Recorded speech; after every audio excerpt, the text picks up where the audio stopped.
할렐루야. 사랑하는 성도 여러분, 오늘도 하나님의 말씀으로 하루를 열어 새 힘을 얻고 주님의 은혜를 누리는 시간이 되시기를 축복드립니다. 오늘 우리가 함께 보실 말씀은요, 이사야서 30장 15절 말씀입니다. 주 여호와 이스라엘의 거룩한 이가 이같이 말씀하시되 너희가 돌이켜 조용히 있어야 구원을 얻을 것이요 잠잠하고 신뢰하여야 힘을 얻을 것이거늘 너희가 원하지 아니하고. 사랑하는 성도 여러분, 현대 정신분석학에서는요, 우리 인간의 가장 깊은 내면에 자리 잡은 그 핵심 감정을 근원적 불안이라고 정의를 합니다. 눈에 보이지 않는 무의식 속에서 우리가 언제 닥칠지 모르는 위협과 결핍으로부터 나 자신을 보호하기 위해서 끊임없이 우리 스스로 방어 기제를 작동시킨다는 것입니다.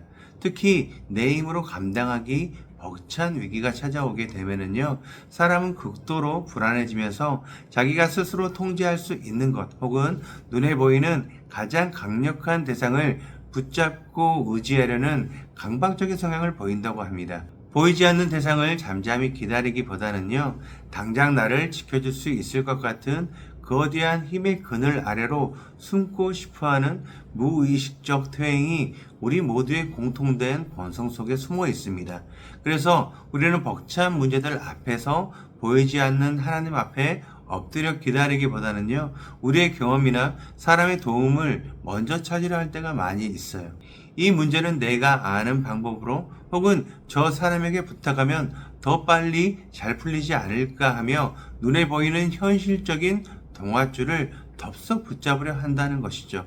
타락한 우리 인간은 진리이신 하나님께 온전히 우리의 삶을 맡겨드리기보다는 어떻게든 우리의 힘과 우리의 이성으로 이 위기를 통제해 보려고 끊임없이 나만의 해결책을 찾아 헤매는 습성이 있습니다. 위기가 올 때마다 우리는 각자의 불안을 당장 잠재워 줄 수 있을 것 같은 애굽을 찾아 그것으로 끝없이 내려가려고 하는 것이죠.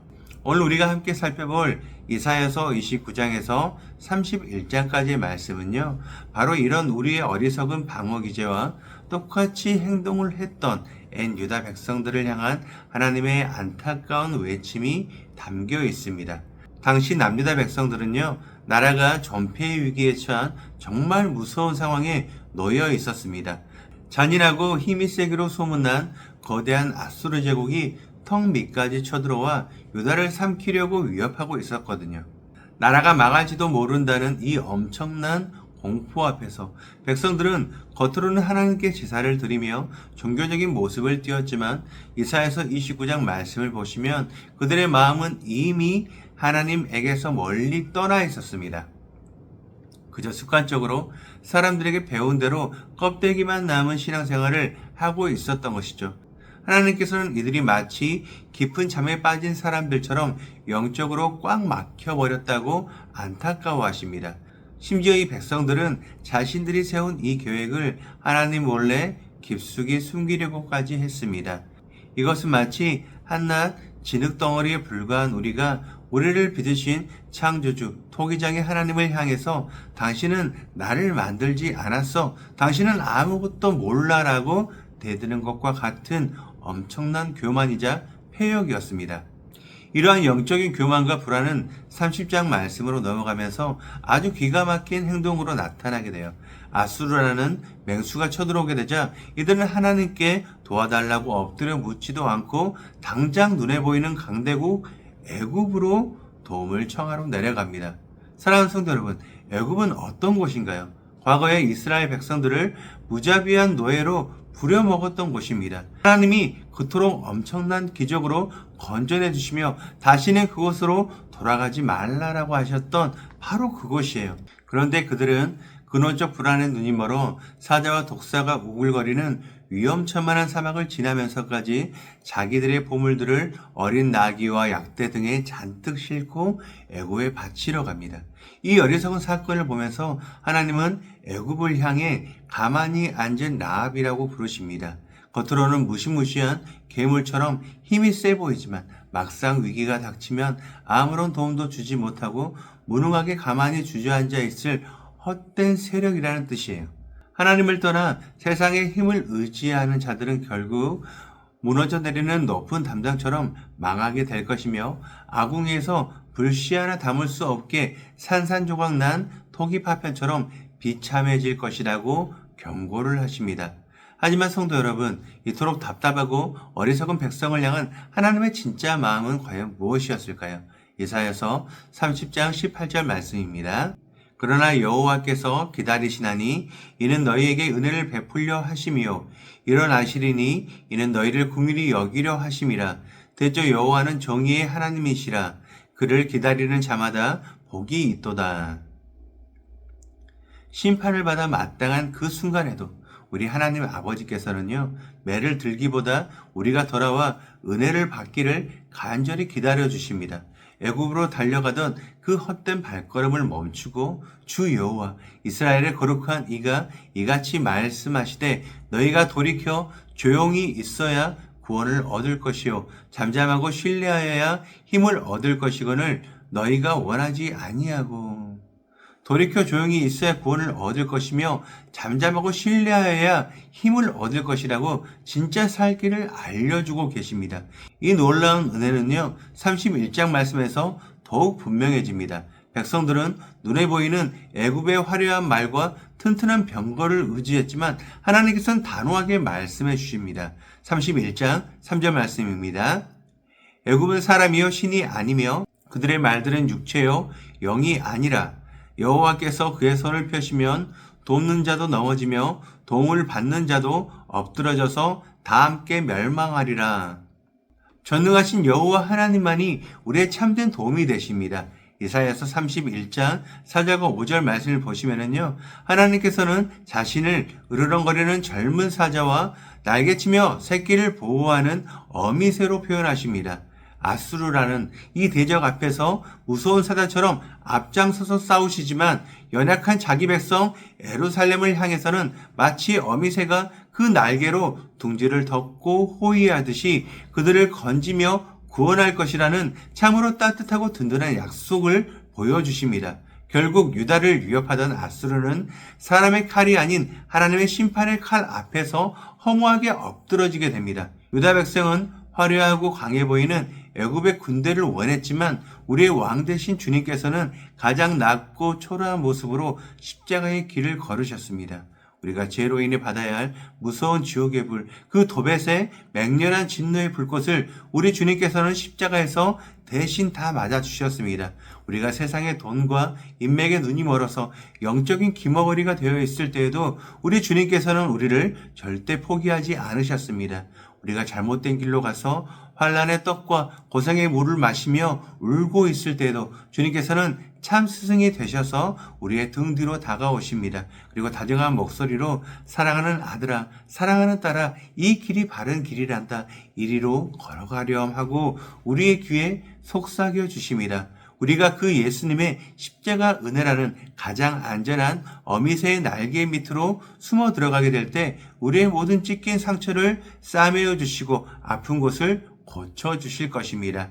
그날에는 캄캄했던 우리의 인생에 햇빛이 7배나 밝아진 것 같은 찬란한 은혜가 비치게 되고 쩍쩍 갈라진 그 높은 산 같던 우리 마음에 성령의 신의 물이 흘러 넘치게 될 것입니다. 사랑하는 성도 여러분, 그렇다면 오늘 우리 삶의 구체적인 자리에서 이 말씀을 어떻게 적용하며 우리는 살아야 할까요? 오늘 말씀이 우리에게 요구하는 단 하나의 분명한 적용점은 내 불안을 스스로 잠재우기 위해 움켜쥐고 있던 나만의 애굽을 과감히 손에서 놓고 잠잠히 하나님 아버지를 신뢰하며 내 마음에 숨은 우상들을 미련 없이 던져버리는 것입니다. 첫 번째로 나만의 애굽이 무엇인지를 깨닫습니다. 우리가 불안을 느낄 때 반사적으로 달려가는 그곳이 바로 우리의 애굽이 됩니다. 어떤 분에게는 그 애굽이 돈일 수 있어요. 통장 잔고가 줄어들면 견디지 못하고 사람에게 돈을 벌리거나 무리한 투자를 시도하게 되는 것이죠. 어떤 분에게는 사람의 평가와 인정이 애굽이 될 수 있습니다. 누군가 나를 무시하는 것 같으면 견디지 못해 화를 내거나 억지로 나를 증명하려 애를 쓰는 것입니다. 오늘 여러분의 마음을 짓누르는 그 위기 상황에서 여러분이 하나님보다 먼저 의지하고 있는 그 말과 병거가 무엇인지를 솔직하게 인정하시길 바랍니다. 그것이 바로 오늘 우리가 떠나야 할 애굽입니다. 두 번째, 잠잠히 기다리는 훈련을 시작합니다. 이사야서 30장 15절 말씀에는 돌이켜 조용히 있으며 잠잠하고 신뢰하는 것은 아무것도 안 하고 멍하니 있는 그런 게으름이 아니에요. 오히려 이는 세상의 방어 기제를 멈추는 아주 적극적이고 용기 있는 행동입니다. 내 힘으로 통제하고 싶어하는 그 모든 손을 멈추고 주님께 모든 주도권을 넘겨드리는 것은 사실 우리가 할 수 있는 가장 힘든 것입니다. 불안이 덮칠 때마다 내 자신의 인간적인 노력이 아닌 멈춰서서 주님께 기도하시길 바랍니다. 주님, 저는 이 문제를 해결할 힘이 저에게는 없습니다. 하지만 이 상황보다 크신 주님을 온전히 신뢰하길 원합니다. 주님만을 온전히 의지합니다. 라고 고백하시며 내 감정의 흔들림을 주님 앞에 쏟아놓는 것입니다. 이렇게 잠잠히 주님을 기다릴 때 주님은 우리가 알지 못했던 방법으로, 하나님의 방법으로 상황을 정리해 나가기 시작하십니다. 마지막 세 번째입니다. 내 마음에 숨은 우상들을 던져버리는 결단을 합니다. 이사야서 31장 7절 말씀은요, 우상을 던져버리는 것이 구원의 때에 일어나는 일이라 라고 말씀합니다. 우리 마음속에 있는 우상은 나를 안전하게 지켜줄 것이라고 착각하게 만드는 거짓 신들입니다. 오늘 하루 여러분의 삶을 가로막는 그 우상을 모두 버리시길 바랍니다. 누군가에 대한 미움과 나를 향한 교만과 미래에 대한 막연한 두려움까지도 던져버리시길 바랍니다. 나를 안전하게 지켜줄 줄 알았던 그 우상을 던져버리게 될 때 비로소 빈손이 된 우리를 주님께서 따뜻한 날개 아래 품어주시는 것을 우리는 경험하게 될 것입니다. 사랑하는 성도 여러분, 위기가 올 때 세상을 향해 달려가는 것이 아니라 어미새처럼 우리를 따뜻하게 덮어주시는 예수 그리스도의 품으로 피하시길 바라요. 그 안전하고 평안한 십자가의 날개 아래서 오늘 하루도 우리의 힘을 빼고 주님으로 채우는 하루가 되시길 바랍니다. 우리가 세상을 향해 뻗었던 손을 내려놓고 주님을 바라보게 될 때 주님은 아수르를 물리치신 그 강력한 팔로 우리 인생의 문제를 친히 해결해 주실 것입니다. 오늘 하루 우리의 모든 문제보다 크신 하나님을 신뢰하시며 넉넉히 승리하시는 우리 공동체가 되기를 주님의 이름으로 간절히 축원드립니다. 우리 함께 기도하시겠습니다. 사랑과 긍휼이 끝없이 풍성하신 하나님 아버지, 오늘도 말씀으로 우리의 연약한 마음과 헛된 방어 기제를 비추어 주시니 감사합니다. 하나님, 저희는 입술로는 주님을 굳게 믿는다 고백하면서 막상 삶의 작은 어려움만 찾아와도 주님께 무릎 꿇고 묻기보다는 당장 눈에 보이는 사람을 찾고 세상의 방법을 의지하며 나만의 애굽으로 달려가려 했습니다. 제 힘으로 내 인생을 통제해 보려고 했던 이 어리석고 교만한 마음을 예수 그리스도의 십자가의 보혈로 깨끗하게 씻어 주시옵소서. 오늘 하루를 살아갈 때 두려움과 조급함이 몰려올지라도 헛된 세상의 힘을 의지하지 않게 굳건한 믿음을 우리 가운데 허락해 주시옵소서. 어미새가 날개로 그 새끼를 품어지키듯 어떠한 폭풍 속에서도 우리를 덮으시고 호위하시는 예수 그리스도의 십자가 사랑만을 굳게 신뢰하길 원합니다.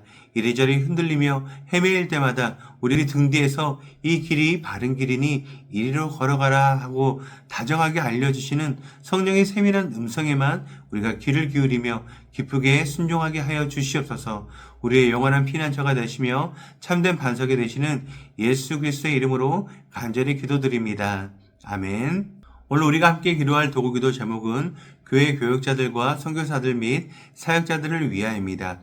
첫 번째, 교회의 교역자들을 위하여 교역자들이 하나님의 부르심 앞에 온전한 순종과 섬김의 자세로 성도들을 양육할 수 있도록 영적으로 늘 깨어 성령 충만한 충성된 종들이 되게 하시며 말씀을 연구하고 선포하는 사역에 전심전력하여 주의 진리를 온전히 전할 수 있도록 기도하여 주시기 바랍니다. 두 번째, 선교사 및 사역자들을 위하여 선교사님들이 예수 그리스도의 지상명령을 가슴에 품고 영혼 구원의 뜨거운 열정으로 복음을 전할 수 있도록, 또한 간사님들에게 성령의 기름을 부어주셔서 그들의 헌신과 섬김을 통해 교회의 모든 사역이 은혜롭게 세워질 수 있도록 기도해 주시기 바랍니다. 이어서 육신의 질병으로 고통받고 있는 교회 식구들, 경제적 어려움을 겪는 식구들, 타지와 타국에 있는 식구들, 우리 교회 다음 세대를 위해서 기도하시고 또 나라와 민족을 위해서 한국교회와 세계선교를 위해서 기도하시기 바랍니다. 끝으로 오늘도 주님과 깊이 교제하시는 하루가 되길 소망하며 각자의 기도 제목을 놓고 기도하시겠습니다.